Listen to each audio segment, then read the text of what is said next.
confundidas avanzando sobre la mágica luz de la pradera, con el cabeceo de una lenta marcha. Parece que vivimos en otro mundo, murmuró. Un mundo de leyenda. Algo así como las praderas que se ven en los tapices. Una escena de libros de caballerías. El paladín y la amazona que viajan juntos con la lanza al hombro, enamorados y en busca de aventuras y peligros. Pero tú no entiendes de esto, bestia de mi alma. ¿Verdad que no me comprendes? El torero sonrió, mostrando sus dientes sanos y fuertes, de luminosa blancura.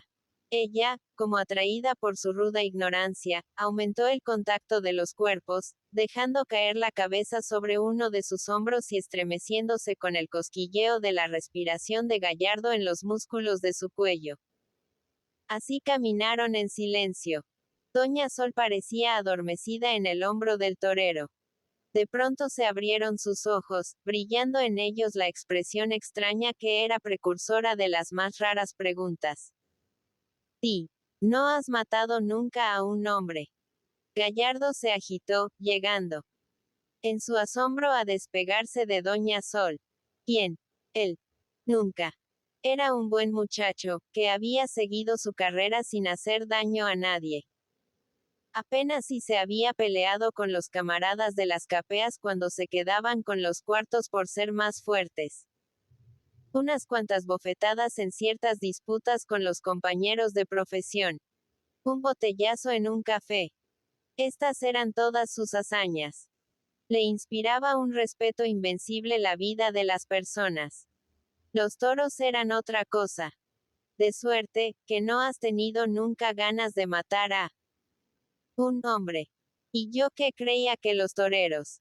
Se ocultó el sol, perdió la pradera su fantástica iluminación, se apagó el río, y la dama vio oscuro y vulgar el paisaje de tapiz que tanto había admirado.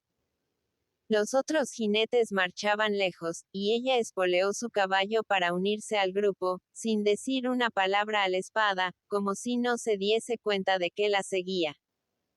En las fiestas de Semana Santa volvió a la ciudad la familia de Gallardo. El espada toreaba en la corrida de Pascua.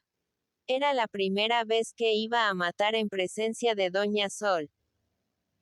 Después que la conocía, y esto preocupábale, haciendo que dudase de sus fuerzas.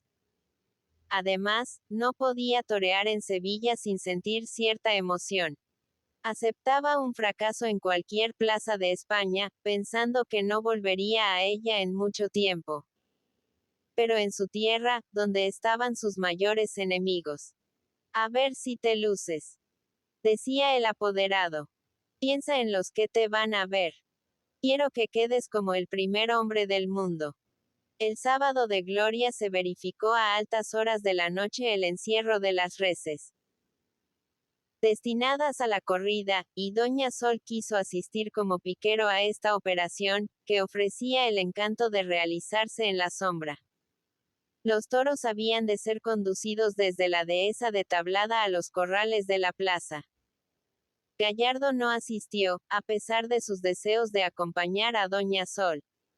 Se opuso el apoderado, alegando lo necesario que le era descansar, para encontrarse fresco y vigoroso en la tarde siguiente. A medianoche, el camino que conduce de la dehesa a la plaza estaba animado como una feria. En las quintas iluminábanse las ventanas, pasando por ellas sombras agarradas, moviéndose con el contoneo del baile al son de los pianos. En las ventas, las puertas rojas extendían un rectángulo de luz sobre el suelo oscuro, y en su interior sonaban gritos, risas, rasgueo de guitarras, choques de cristales, adivinándose que circulaba el vino en abundancia. Cerca de la 1 de la madrugada pasó por la carretera un jinete con menudo trote. Era él, aviso, un rudo pastor que se detenía ante las ventas y las casas iluminadas, anunciando que el encierro iba a pasar antes de un cuarto de hora, para que apagasen las luces y quedara todo en silencio. Este mandato en nombre de la fiesta nacional era obedecido con más presteza que una orden de la autoridad. Quedaban a oscuras las casas, confundiendo su blancura con la lóbrega masa de los árboles. Callaban las gentes, agrupándose invisibles tras las verjas, empalizadas y alambrados, con el silencio del que aguarda algo extraordinario. En los paseos inmediatos al río extinguíanse uno a uno los faroles de gas. Conforme avanzaba el pastor dando gritos anunciadores del encierro. Permaneció todo en silencio. Arriba, sobre las masas de la arboleda, centelleaban los astros en la densa calma del espacio. Abajo, a ras de tierra, notábase un leve movimiento, un susurro contenido, como si en la sombra se revolviesen enjambres de insectos. La espera pareció larguísima, hasta que en el fresco silencio sonaron muy lejanos los graves tintineos de unos cencerros. Ya venían. Iban a llegar. Aumentó el estruendo de los cobres, acompañado de un galopar confuso que hacía estremecerse el suelo. Pasaron al principio algunos jinetes, que parecían gigantescos en la oscuridad, a todo correr de sus caballos, con la lanza baja. Eran los pastores. Luego, un grupo de garrochistas de afición, entre los cuales galopaba Doña Sol, palpitante por esta carrera loca al través de las sombras, en la cual un paso en falso de la cabalgadura, una caída, significaba la muerte por aplastamiento bajo las duras patas del feroz rebaño que venía detrás, ciego en su desaforada carrera. Sonaron furiosos los cencerros.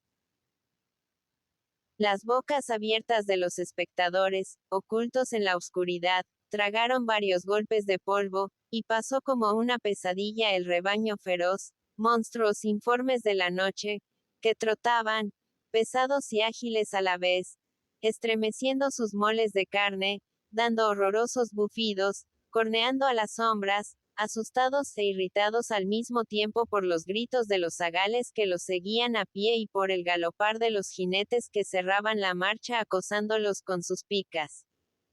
El tránsito de esta tropa, pesada y ruidosa, duró solo un instante. Ya no quedaba más que ver.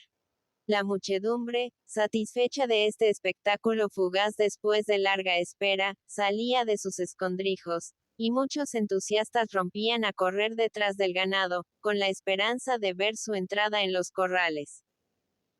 Al llegar cerca de la plaza echábanse a un lado los jinetes, dejando paso libre a las bestias, y éstas, con el impulso de su carrera y la rutina de seguir a los cabestros, metíanse en la manga, callejón formado de empalizadas que las conducía a los corrales. Los garrochistas de afición felicitábanse por el buen éxito del encierro. El ganado había venido, bien arropado, sin que un solo toro se distrajese ni apartase, dando que hacer a piqueros y peones. Eran animales de buena casta. Lo mejorcito de la ganadería del marqués. Al día siguiente, si los maestros tenían vergüenza torera, iban a verse grandes cosas. Y con la esperanza de una buena fiesta, fueron retirándose jinetes y peones. Una hora después quedaban completamente solitarios los alrededores de la plaza, confundiéndose esta en la obscuridad y guardando en sus entrañas las bestias feroces, que, tranquilas en el corral, volvían a reanudar el último sueño de su existencia. A la mañana siguiente, Juan Gallardo se levantó temprano. Había dormido mal, con una inquietud que poblaba su sueño de pesadillas. Que no le diesen a él corridas en Sevilla.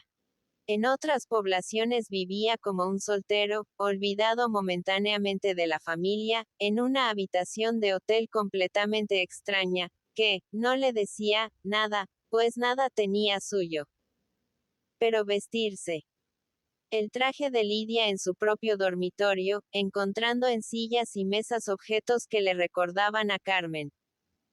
Salir hacia el peligro de aquella casa que había él levantado y contenía lo más íntimo de su existencia, le desconcertaba e infundía igual zozobra que si fuese por primera vez a matar un toro. Además, sentía el miedo a los compatriotas, con los cuales debía vivir siempre, y cuya opinión era más importante para él que los aplausos del resto de España. ¡Ay! El terrible momento de la salida, cuando, vestido por Garabato con el traje de luces, bajaba al patio silencioso. Los sobrinillos venían a él intimidados por los adornos brillantes de su vestidura, tocándolos con admiración, sin atreverse a hablar. La bigotuda de su hermana le daba un beso con gesto de terror, como si fuese a morir.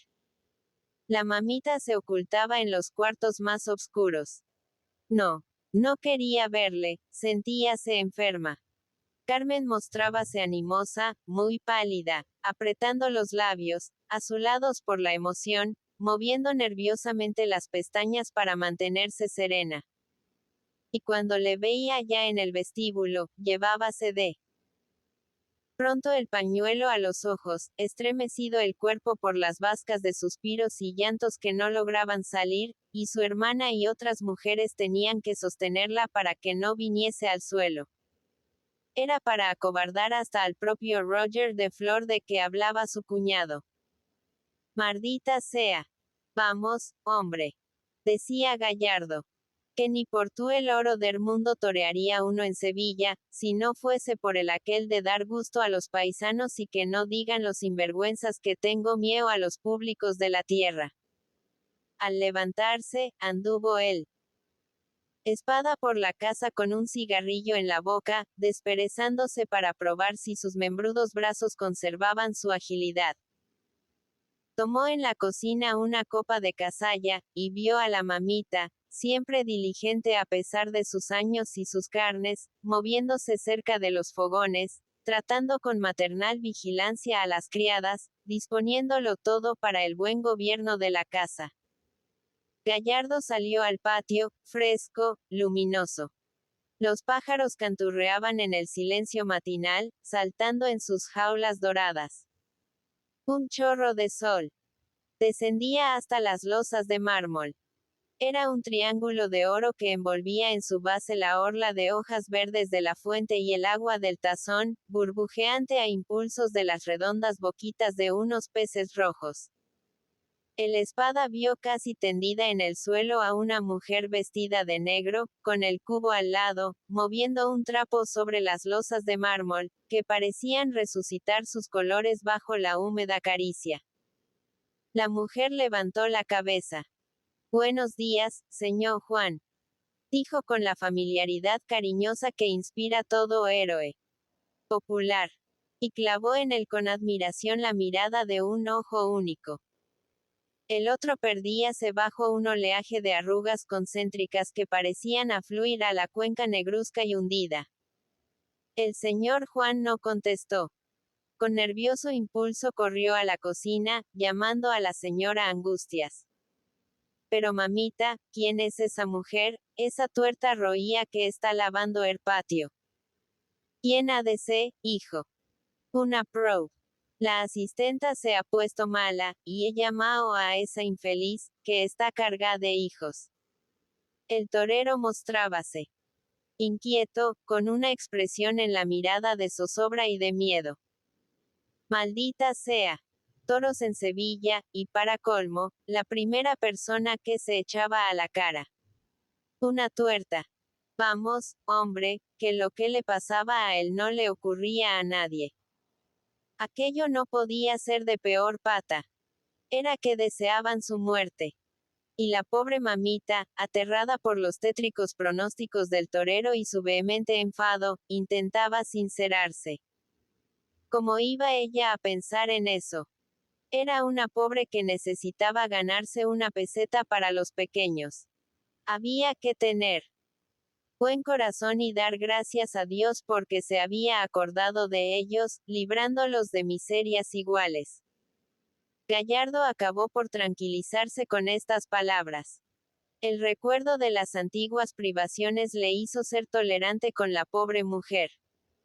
Bueno, que se quedase la tuerta, y que ocurriese lo que Dios quisiera. Y atravesando el patio casi de espaldas para no encontrarse con el ojo temible de aquella hembra de mal agüero, el matador fue a refugiarse en su despacho, inmediato al vestíbulo. Las paredes blancas, chapadas de azulejos árabes hasta la altura de un hombre, estaban adornadas con prospectos de corridas de toros impresos en sedas de diversos colores. Diplomas con vistosos títulos de asociaciones benéficas recordaban las corridas en que Gallardo había toreado gratuitamente para los pobres. Innumerables retratos del diestro, de pie, sentado, con la capa tendida o entrando a matar, atestiguaban el cuidado con que los periódicos reproducían los gestos y diversas actitudes del grande hombre. Sobre la puerta veíase un retrato de Carmen puesta de mantilla blanca, que hacía resaltar más aún la negrura de sus ojos, y con un golpe de claveles en la oscura cabellera. En el testero opuesto, sobre el sillón de la mesa escritorio, parecía presidir el aspecto ordenado de la pieza una enorme cabeza de toro negro, con ojos de vidrio, narices brillantes de barniz, una mancha de pelos blancos en la frente y unos cuernos enormes, de fino remate, con una claridad marfileña en su base, que gradualmente iba obscureciéndose, hasta tomar la densidad de la tinta en las puntas agudísimas. Potaje el picador prorrumpía en imágenes poéticas de las suyas al contemplar la enorme astamenta de aquel animal. Eran tan grandes y tan separados sus cuernos, que un mirlo podía cantar en la punta de uno de ellos sin que le oyesen desde el otro. Gallardo se sentó junto a la mesa, elegante y llena de bronces, sin encontrar en su superficie otra incorrección que el polvo de varios días. La escribanía, de tamaño colosal, con 2 caballos metálicos, tenía el tintero blanco y limpio. Los vistosos palilleros, rematados por cabezas de perro, carecían de plumas. El grande hombre no necesitaba escribir. Don José, su apoderado, corría con todos los contratos y demás documentos profesionales, y él echaba las firmas, lentas y complicadas, en una mesilla del club de la calle de las Sierpes. A un lado estaba la librería. Un armario de roble con los cristales siempre cerrados, viéndose al través de ellos las imponentes filas de volúmenes, respetables por su tamaño y su brillantez. Cuando don José comenzó a titular a su matador, el torero de la aristocracia, sintió Gallardo la necesidad de corresponder a esta distinción instruyéndose, para que sus poderosos amigos no rieran de su ignorancia, como les ocurría con otros compañeros de profesión. Un día entró en una librería con aire resuelto. Envíeme usted 3.000 pesetas de libros. Y como el librero quedara indeciso, cual si no le comprendiese, el torero afirmó enérgicamente: libros, ¿me entiende usted? Libros de los más grandes. Y si no le parece mal, que tengan doraos. Gallardo estaba satisfecho del aspecto de su biblioteca. Cuando hablaban en el club de algo que no llegaba a entender, sonreía con expresión de inteligencia, diciéndose: eso debe estar en alguno de los libros que tengo en el despacho. Una tarde de lluvia, en que estaba malucho de salud, vagando por la casa sin saber qué hacer, acabó por abrir el armario con una emoción sacerdotal y tiró de un volumen, el más grande, como si fuese un dios misterioso extraído de su santuario. Renunció a leer a los primeros renglones, y comenzó a pasar hojas, deleitándose con alegría infantil en la contemplación de las láminas. Leones, elefantes, caballos de salvaje crin y ojos de fuego, asnos a fajas de colores, como si los hubiesen pintado con arreglo a falsilla. El torero avanzaba descuidado por el camino de la sabiduría, hasta que tropezó con los pintarrajeados anillos de una serpiente. ¡Uy! La bicha, la fatídica bicha. Y convulsivamente cerró los dedos centrales de su mano, avanzando el índice y el meñique en forma de cuernos, para conjurar la mala suerte. Quiso seguir, pero todas las láminas representaban horrorosos reptiles, y acabó por cerrar el libro con manos trémulas y devolverlo al armario, murmurando: lagarto. Lagarto. Para desvanecer la impresión de este mal encuentro. La llave de la librería andaba desde entonces por los cajones de la mesa, revuelta con impresos y cartas viejas, sin que nadie se acordase de ella. El Espada no sentía la necesidad de leer. Cuando sus entusiastas llegaban con algún periódico taurino que venía ardiendo, lo que significaba siempre ataques para sus rivales de profesión, Gallardo lo daba a leer a su cuñado o a Carmen, y escuchaba con sonrisa beatífica, mascullando el puro. Eso está güeño. Pero qué plumita de oro tienen esos niños. Cuando los papeles venían ardiendo contra Gallardo, nadie se los leía, y el Espada hablaba con desprecio de los que escriben sobre toreo y son incapaces de dar un mal capotazo en el redondel. Este encierro en el despacho solo sirvió para aumentar sus inquietudes de aquella mañana. Quedóse contemplando, sin saber por qué, la testa del toro, y el recuerdo más penoso de su vida profesional acudió a su memoria. Era una satisfacción de vencedor tener en su despacho, visible a todas horas, la cabeza de aquella mala bestia. Lo que le había hecho sudar en la plaza de Zaragoza.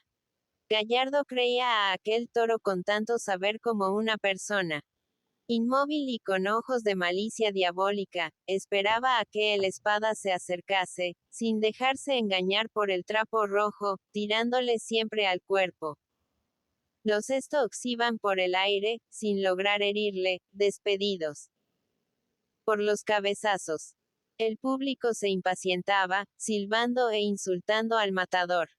Este iba detrás del toro, siguiéndole en sus movimientos de un lado a otro de la plaza, sabiendo que si entraba a matar derechamente sería él el muerto. Hasta que, al fin, sudoroso y fatigado, aprovechó una ocasión para acabar con él por medio de un golletazo traidor, entre el escándalo de la muchedumbre, que arrojaba botellas y naranjas. Una vergüenza este recuerdo. Gallardo acabó por creer de tan mal agüero como el encuentro con la tuerta el permanecer en el despacho contemplando la testa de aquel bicho fatal.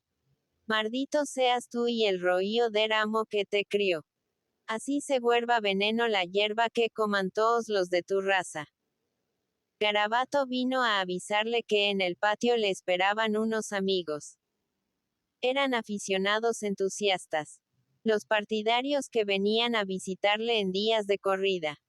El Espada olvidó instantáneamente todas sus preocupaciones, y salió sonriente, la cabeza atrás, el ademán arrogante, como si fuesen enemigos personalísimos aquellos toros que le esperaban en la plaza y deseara verse cuanto antes frente a ellos, echándolos a rodar con su certero estoque. Comió poco y solo, como todos los días de corrida, y cuando comenzó a vestirse desaparecieron las mujeres. ¡Ay! Como odiaban ellas los trajes luminosos guardados cuidadosamente en fundas de tela, vistosas herramientas con que se había fabricado el bienestar de la familia. La despedida fue, como otras veces, desconcertante y anonadadora para Gallardo. La fuga de las mujeres para no verle partir. La dolorosa entereza de Carmen, que se esforzaba por mantenerse serena, acompañándole hasta la puerta. La curiosidad asombrada de los sobrinillos, todo irritaba al torero, arrogante y bravucón al ver llegada la hora del peligro. Ni que me llevasen a la horca. Vaya, hasta luego. Tranquilia, que no pasará nada. Y montó en el carruaje, abriéndose paso entre los vecinos y curiosos agrupados frente a la casa, los cuales deseaban mucha suerte al señor Juan. Para la familia era más angustiosa la tarde cuando el Espada toreaba en Sevilla. No. Tenían la resignación de otras veces, que les hacía aguardar pacientemente el anochecer con la llegada del telegrama. Aquí el peligro desarrollábase cerca, y esto despertaba el ansia de noticias, deseando saber la marcha de la corrida a cada cuarto de hora. El talabartero, vestido como un señor, buen terno de lanilla clara y sedoso fieltro blanco, se ofrecía a las mujeres para enviar noticias, aunque estaba furioso contra la grosería de su ilustre cuñado. Ni siquiera le había ofrecido un asiento en el coche de la cuadrilla para llevarlo a la plaza. A la terminación de cada toro que matase Juan enviaría razón de lo ocurrido con un chicuelo de los que pululaban en torno de la plaza. La corrida fue un éxito ruidoso para Gallardo. Al entrar en el redondel y escuchar los aplausos de la muchedumbre, el Espada se imaginó haber crecido. Conocía el suelo que pisaba. Le era familiar. Lo creía suyo. La arena de los redondeles ejercía cierta influencia en su ánimo supersticioso. Recordaba las amplias plazas de Valencia y Barcelona, con su suelo blancuzco. La arena obscura de las plazas del norte y la tierra rojiza del Gran Circo de Madrid. La arena de Sevilla era distinta de las otras. Arena del Guadalquivir, de un amarillo subido, como si fuese pintura pulverizada. Cuando los caballos destripados soltaban su sangre sobre ella como un cántaro que se desfonda de golpe, Gallardo pensaba en los colores de la bandera nacional, los mismos que ondeaban en el tejado del circo. Las plazas, con sus diversas arquitecturas, también influían en la imaginación del torero, agitada por las fantasmagorías de la inquietud. Eran circos de construcción más o menos reciente, unos de estilo romano, otros árabes, con la banalidad de las iglesias nuevas, donde todo parece vacío y sin color. La plaza de Sevilla era la catedral llena de recuerdos, animada por el roce de varias generaciones, con su portada de otro siglo. Del tiempo en que los hombres llevaban peluca blanca. Y su redondel de ocre que habían pisado los héroes más estupendos. Allí los gloriosos inventores de las suertes difíciles, los perfeccionadores del arte, los campeones macizos de la escuela rondeña, con su toreo reposado y correcto. Los maestros ágiles y alegres de la escuela sevillana, con sus juegos y movilidades que arrebatan al público. Y allí él, que en aquella tarde, embriagado por los aplausos, por el sol, por el bullicio y por la vista de una mantilla blanca y un pecho azul que avanzaban sobre la barandilla de un palco, sentíase capaz de las mayores audacias. Gallardo pareció llenar el redondel con su movilidad y su atrevimiento, ansioso de vencer a todos los compañeros y que los aplausos fueran solo para él. Nunca le habían visto tan grande los entusiastas. El apoderado, a cada una de sus proezas, gritaba puesto de pie, increpando a invisibles enemigos ocultos en las masas del tendido. A ver quién se atreve a decir algo. El primer hombre del mundo. El segundo toro que había de matar Gallardo lo llevó el Nacional, por orden suya, con hábiles capotazos, hasta el pie del palco donde estaba el traje azul y la mantilla blanca.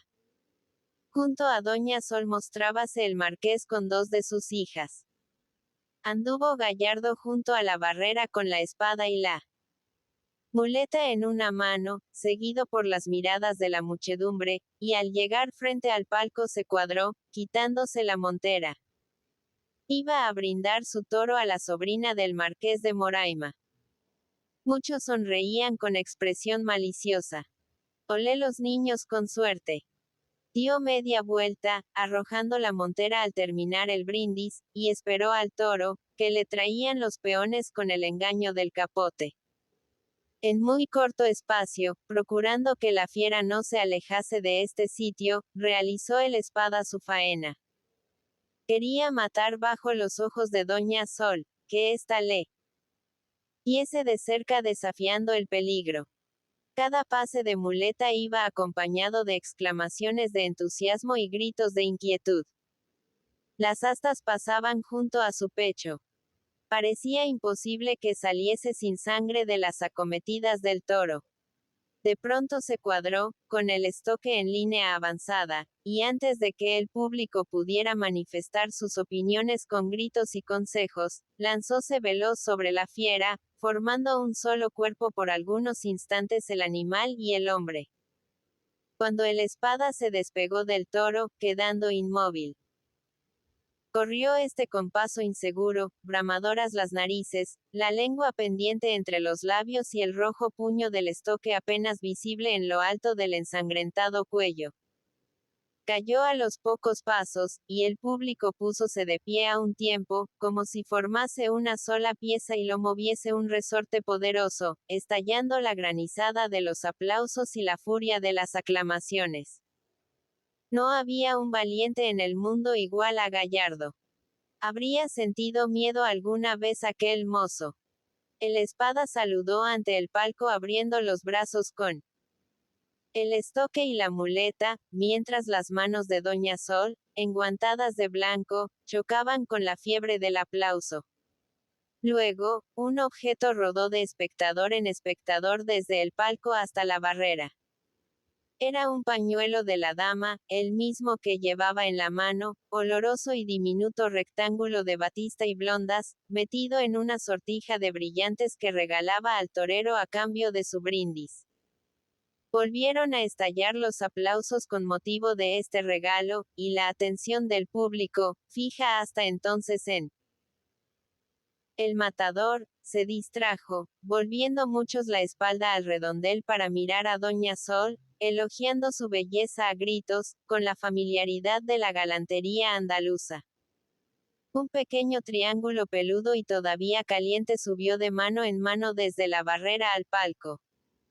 Era una oreja del toro, que enviaba el matador como testimonio de su brindis. Al terminar la fiesta se había esparcido ya por la ciudad la noticia del gran éxito de Gallardo. Cuando el espada llegó a su casa le esperaban los vecinos frente a la puerta, aplaudiéndole como si realmente hubiesen presenciado la corrida. El talabartero, olvidando su enfado con el espada, admiraba a este, más que por sus éxitos toreros, por sus valiosas relaciones de amistad. Tenía puesto el ojo hacía tiempo a cierto empleo, y no dudaba de conseguirlo ahora que su cuñado era amigo de lo mejor de Sevilla. Enséñales la sortija. Mía, Encarnación, qué regalito. Ni el propio Roger de Flor. Y la sortija pasaba entre las manos de las mujeres, admirándola estas con exclamaciones de entusiasmo. Solo Carmen hizo una mueca al verla. Sí. Muy bonita. Y la pasó a su cuñada con presteza, como si le quemase las manos. Después de esta corrida empezó para Gallardo la temporada de los viajes. Tenía más ajustes que en ninguno de los años anteriores. Luego de las corridas de Madrid debía torear en todas las plazas de España.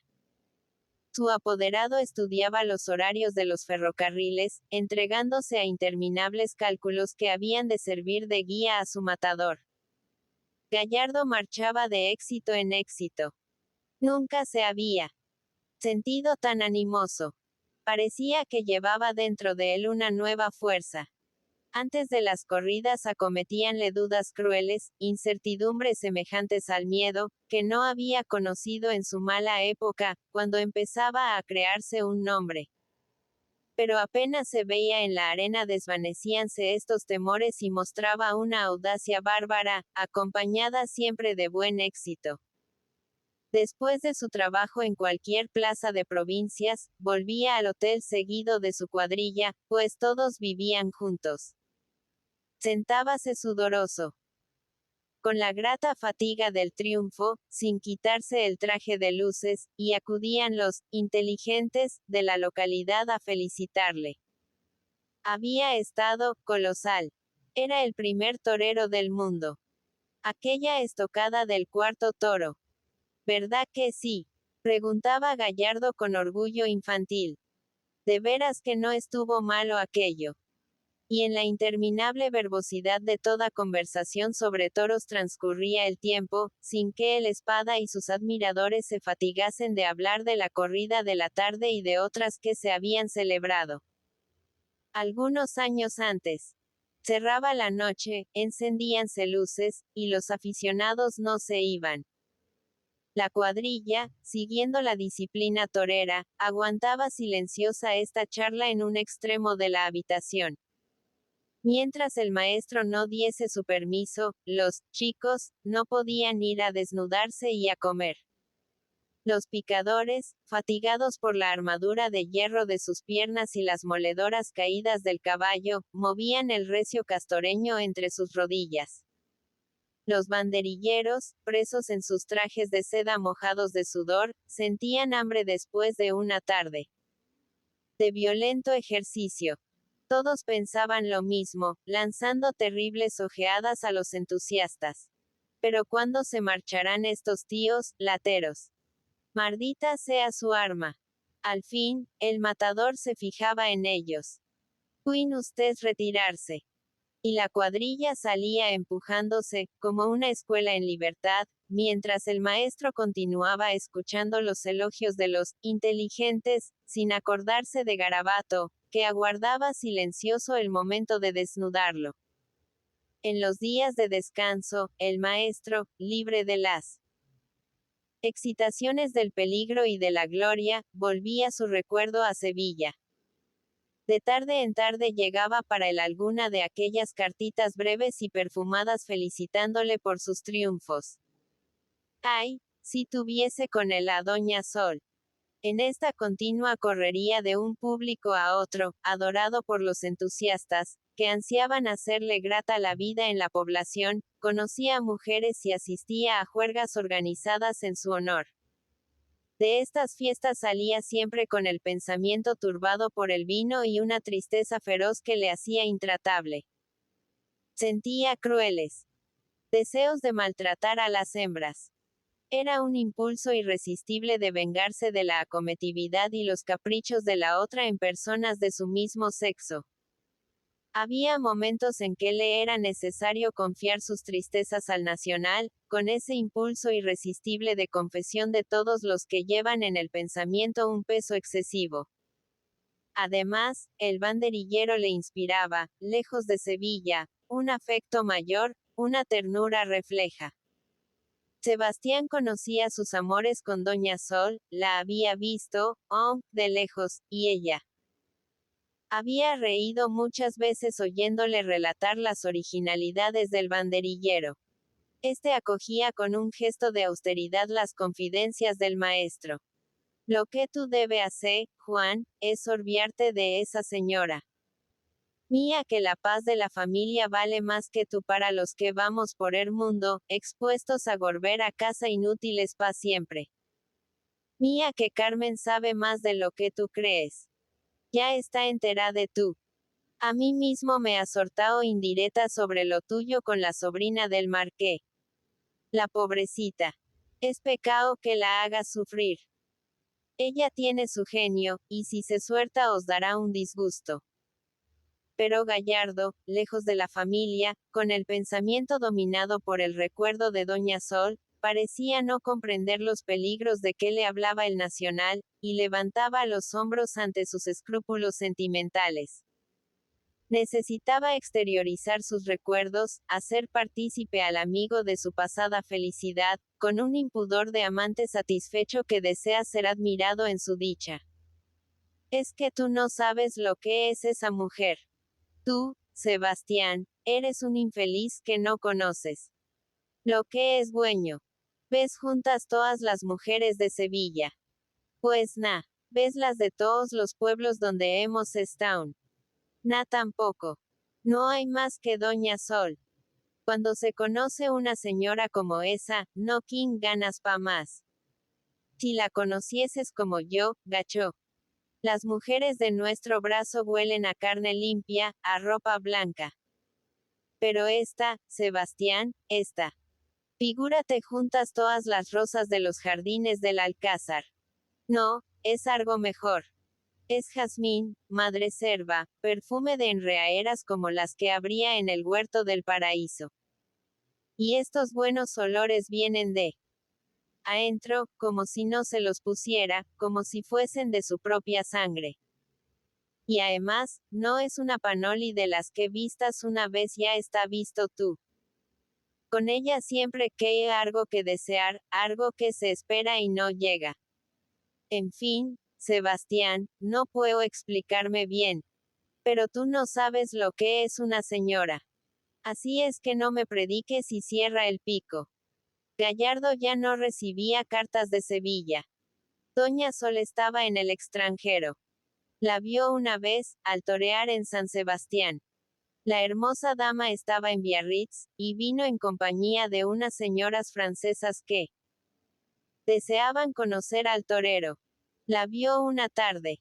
Se fue, y solo supo de ella vagas noticias durante el verano, por las pocas cartas que recibió y por las nuevas que le comunicaba su apoderado luego de oír al marqués de Moraima. Estaba en playas elegantes, cuyos nombres oía por primera vez el torero, siendo para él de imposible pronunciación. Luego se enteró de que viajaba por Inglaterra. Después, que había pasado a Alemania para oír unas óperas cantadas en un teatro maravilloso que solo abría sus puertas unas cuantas semanas en el año. Gallardo desconfiaba de verla. Era un ave de paso, aventurera e inquieta, y no había que esperar que buscase otra vez su nido en Sevilla al volver el invierno. Esta posibilidad de no encontrarla más entristecía al torero, revelando el imperio que aquella mujer había tomado sobre su carne y su voluntad. No verla más. ¿Para qué, entonces, exponer la vida y ser célebre? ¿De qué servían los aplausos de las muchedumbres? El apoderado le tranquilizaba. Volvería. Estaba seguro. Volvería, aunque solo fuese por un año. Doña Sol, con todos sus caprichos de loca, era una mujer práctica, que sabía cuidar de lo suyo. Necesitaba la ayuda del marqués para desenredar los enmarañados asuntos de su propia fortuna y la que su marido le había dejado, quebrantadas ambas por una larga y fastuosa permanencia lejos del país. El Espada volvió a Sevilla al finalizar el verano. Aún le quedaban un buen número de corridas que torear en el otoño, pero quiso aprovechar un descanso de cerca de un mes. La familia del Espada estaba en la playa de Sanlúcar por la salud de dos de los sobrinillos, cuyas escrófulas necesitaban la cura del mar. Gallardo se estremeció de emoción al anunciarle un día a su apoderado que Doña Sol acababa de llegar sin que nadie la esperase. El Espada fue a verla inmediatamente, y a las pocas palabras sintióse intimidado por su fría amabilidad y la expresión de sus ojos. Le contemplaba como si fuese otro. Adivinábase en su mirada cierta extrañeza por el rudo exterior del torero, por la diferencia entre ella y aquel mocetón matador de bestias. Él también adivinaba este vacío que parecía abrirse entre los dos. La veía como si fuese distinta mujer. Una gran dama de otro país y otra raza. Hablaron tranquilamente. Ella parecía haber olvidado el pasado, y Gallardo no se atrevía a recordarlo ni osaba el menor avance, temiendo una de sus explosiones de cólera. Sevilla, decía Doña Sol. Muy bonita, muy agradable. Pero en el mundo hay más.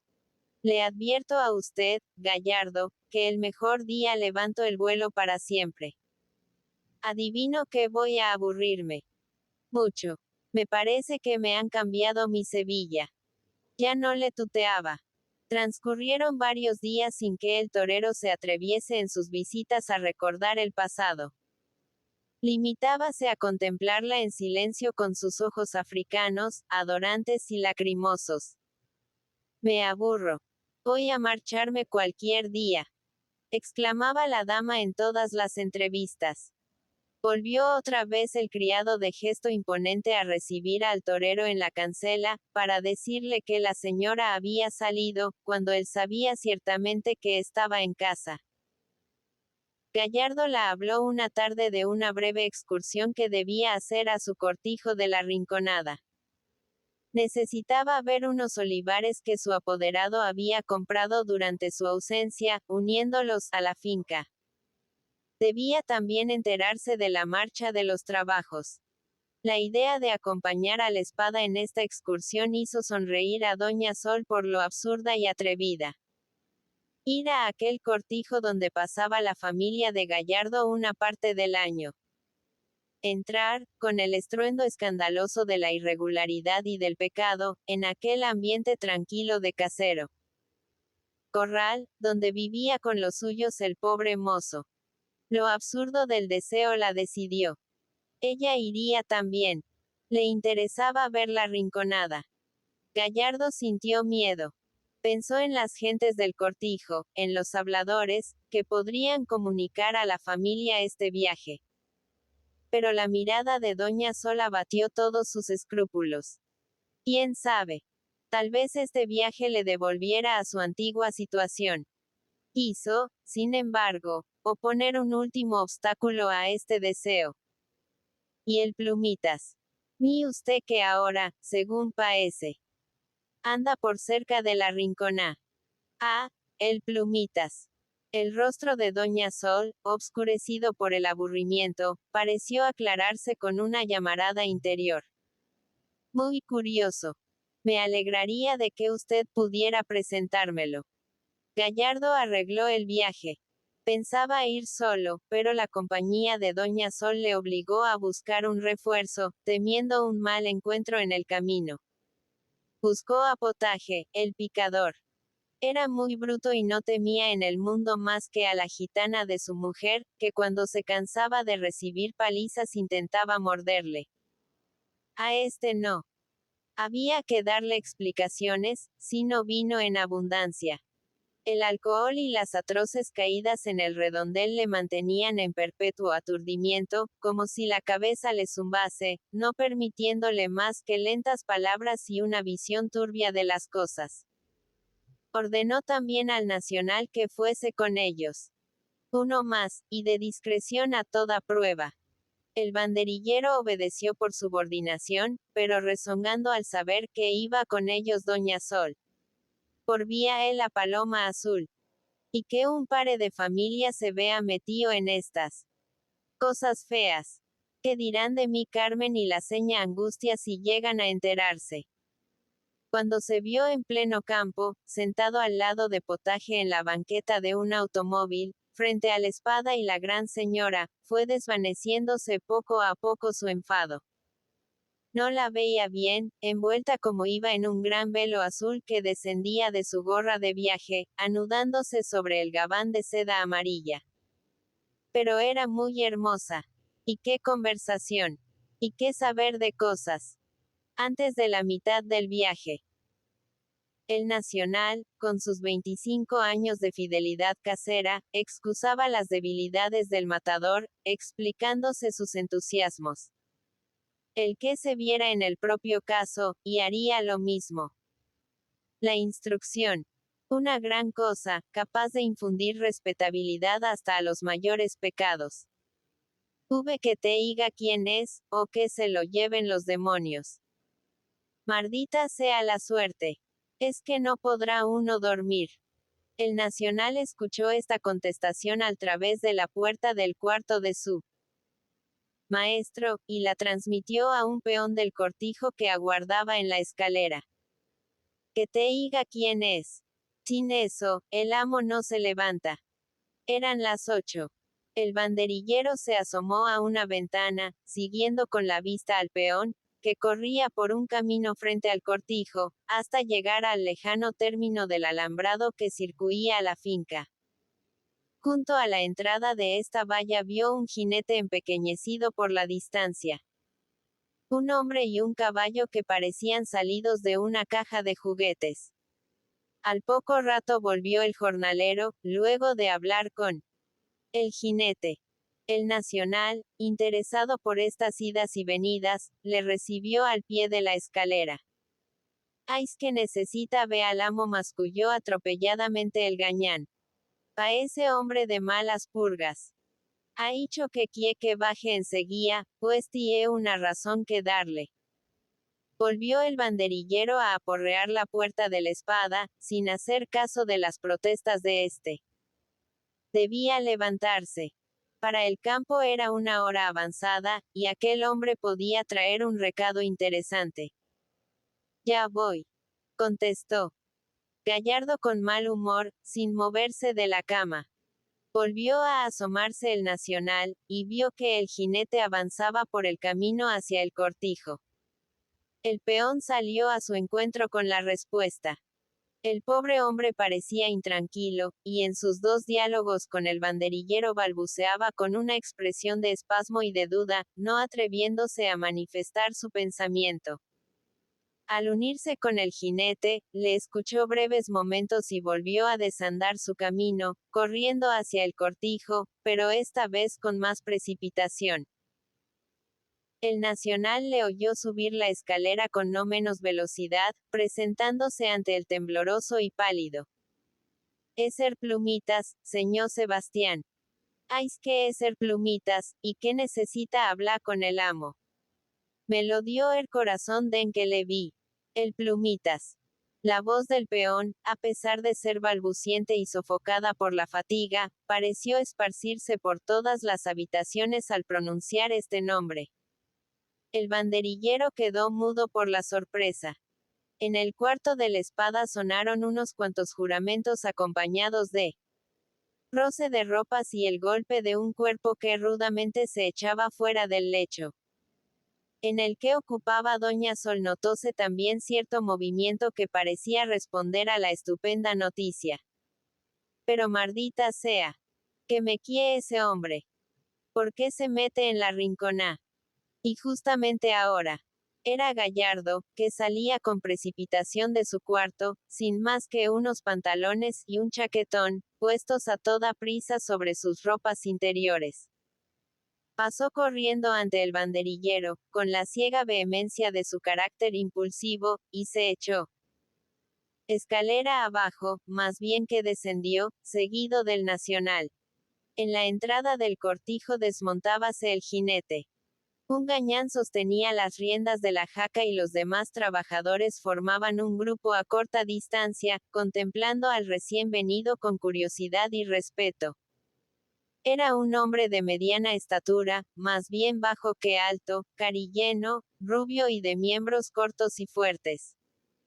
Vestía una blusa gris adornada de trencillas negras, calzones oscuros y raídos, con grueso refuerzo de paño en la entrepierna, y unas polainas de cuero resquebrajado por el sol, la lluvia y el lodo. Bajo la blusa, el vientre parecía hinchado por los aditamentos de una gruesa faja y una canana de cartuchos, a la que se añadían los volúmenes de un revólver y un cuchillo atravesados en el cinto. En la diestra llevaba una carabina de repetición. Cubría su cabeza un sombrero que había sido blanco, con los bordes desmayados y roídos por las inclemencias del aire libre. Un pañuelo rojo anudado al cuello era el adorno más vistoso de su persona. Su rostro, ancho y mofletudo, tenía una placidez de luna llena. Sobre las mejillas, que delataban su blancura al través de la pátina del soleamiento, avanzaban las púas de una barba rubia no afeitada en algunos días, tomando a la luz una transparencia de oro viejo. Los ojos eran lo único inquietante en aquella cara bondadosa de sacristán de aldea. Unos ojos pequeños y triangulares sumidos entre bullones de grasa. Unos ojillos estirados, que recordaban los de los cerdos, con una pupila maligna de azul sombrío. Al aparecer Gallardo en la puerta del cortijo lo reconoció inmediatamente y levantó su sombrero sobre la redonda cabeza. «Buenos días nos de dio, señor Juan», dijo con la grave cortesía del campesino andaluz. «Buenos días. La familia buena, señor Juan». «Buena, gracias». «¿Y la de usted?», preguntó el espada, con el automatismo de la costumbre.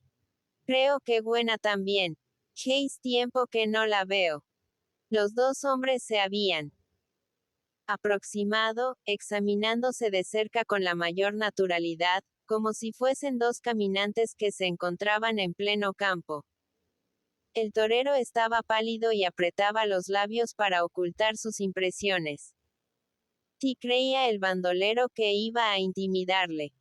En otra ocasión tal vez le habría dado miedo esta visita. Pero ahora, teniendo arriba lo que tenía, sentíase capaz de pelear con él, como si fuese un toro, tan pronto como anunciase malos propósitos. Transcurrieron algunos instantes de silencio. Todos los hombres del cortijo que no habían salido a los trabajos de campo, más de una docena, contemplaban con un asombro que tenía algo de infantil a aquel personaje terrible, obsesionados por la tétrica fama de su nombre.